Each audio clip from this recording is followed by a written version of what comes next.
Hey everyone, Nick Shaheen here, looking at a couple things, but mainly to help people that don't use charts trade the action. A lot of investors don't know they're actually traders because they try to time, they buy and sell as fast as they see the headlines and as fast as their emotions forces them to. FOMO is natural, when something is going one way and I'm not on board, I feel it. I feel like, oh my gosh, I'm missing it. But somebody that's traded a long time should train themselves to ignore it and really pay attention to the charts. So if you think you're an investor, think about it to see if you're actually a trader too. Not every investor is a trader like all the time, but we do have trading habits. So this is a little bit of the charts helping predict the future, kind of. Not actually predict which way it's going to go, but get me ready for which way it goes. This is the S&P E-minis. It's basically the futures contract. Think SPX. The SPX is the actual index. This is the futures contract. So it trades, it has sessions that are after hours and pre-market. It's easier to look at it in a continuous fashion more so than the SPX that just chop, chop, chop. All right, so we actually had a lot of action lately, so the moves have been exaggerated, which is a perfect time to use, okay, how can I give myself some help from the charts? I'm going to put some of the lines that I have, and I put these lines every day, more than once a day sometimes, because I share them with people. Before you run away scared with all these lines, excuse me. Okay, sorry, I'm having a moment here. Before you run away, there's actually rhyme and reason to these lines. So let's start. How about this one, the most recent one? Before the day started on the 24th of March, I set my line. So they jumped into the chat room. By the way, the link to the chat room is down in the description. You can try it out. They said, okay, what are the levels for today? And I said, well, it depends on the speed, but these are the two lines I see. There's another one here. But at the time, I just wanted to share the somewhat bigger picture, even though it's on an intraday basis. So I said, okay, if we lose this level, then we might have some sort of a tizzy. If we break out from this level, we're going to have some sort of a rally. And I drew these lines before the day started. So you can see how once we broke out, we had one push, one fade, and another push. So I drew one push, one fade, and another push. And the highest one came to my actual target. I drew these ahead of time. You can go in and verify they're on record. So I didn't make this stuff up. And I also didn't just guess this out of the blue. I know what happened last time they were at these levels. So I just used my intuition and eye to actually measure the moves. There are ways that you can measure them technically. I'm not that good. You can go to a technical analyst school and learn that.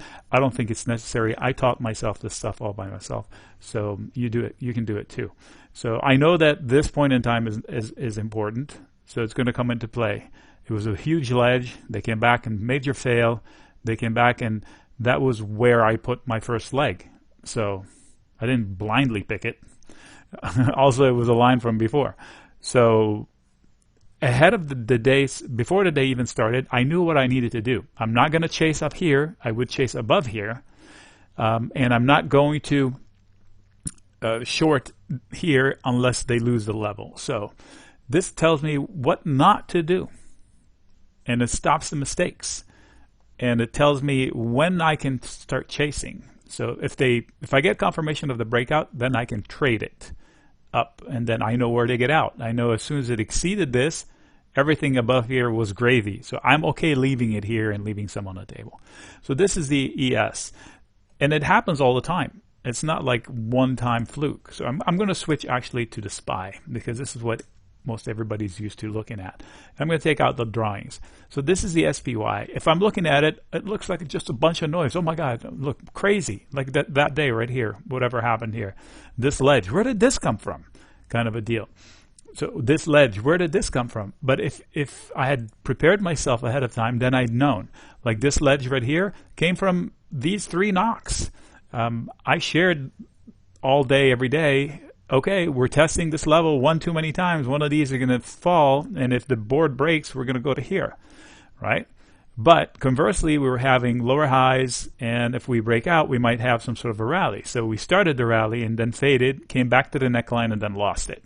So it wasn't a surprise to us where we ended up.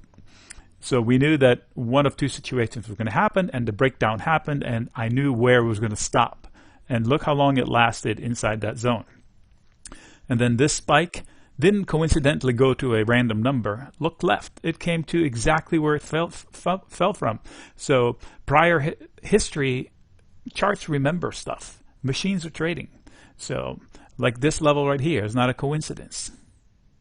That's where I put my target. This never came to fruition yet. It might tomorrow or the day after.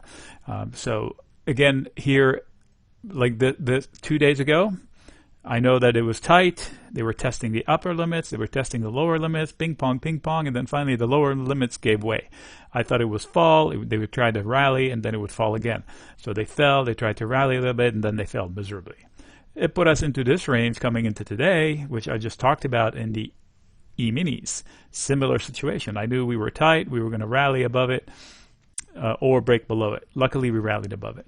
All right, so this is not just for fast trading. Okay, this was a close call chart. So what if I go to a weekly chart? I can find similar situations. So this level here is not a coincidence. This was the Christmas crash, a huge volume. This level here, if I look left, this was the level in contention before 2017. Right here, roof, kind of a failure, and then boom, they broke from it. They never tested it again. They came close here, but sentiment here is way worse. So there are no coincidences. So here too, okay, perfect. All right. So this is a weekly chart of the SPX. Everybody knows it, right? The SPX.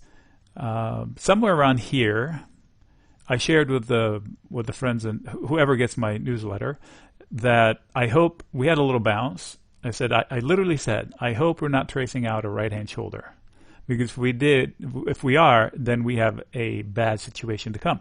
And I remember sharing this chart, that orange thing, yellow, whatever, mustard, and somebody said, ooh, that's scary. This was before the fall.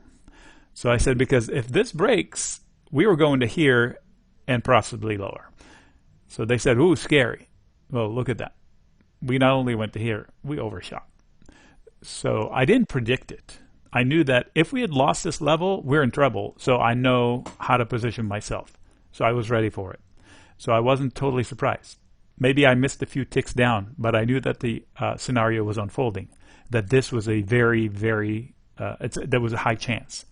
So not every pattern plays out completely, but I knew it was there. So I did not need to dig my heels in and wait and hope for the better, because something was unfolding. And sure enough, it was terrible, right? It happens the other way around too. So let me see here. I know that you can track it on the way up as well. So when you see the opposite, the opposite patterns, an inverse head and shoulders, they call it sometimes, just a pure breakout level. Like here we had a pinch, higher lows, knocking on a roof. As soon as they break out of the roof, they're going to overshoot higher. Boy, did they overshoot. I didn't call it that high. Up here we were saying, why are they rallying? We've got a virus that's going to shut down the whole world. At the time, I was thinking China. They shut down the biggest economy on the planet growth-wise for 2 months. How do they not expect the P&Ls to be hit? I did not think that our world leaders were going to go that nuts by shutting down every freaking business on every part of the world. So anyway, so charts, they don't tell me the future. They just get me ready for the possibilities. So when this breakdown happened, I didn't cover my face and said, I hope it turns around. I hope it turns around. A lot of us did, and those people got hurt big time. Now, luckily, central banks are willing to reinflate the world somehow, so we shall see about that.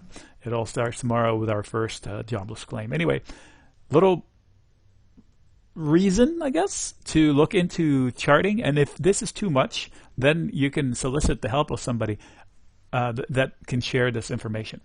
There are tons of people out there. I share two times a day. and the chat room open all day, every day. We discuss all kinds of stuff. So, Nick signing out.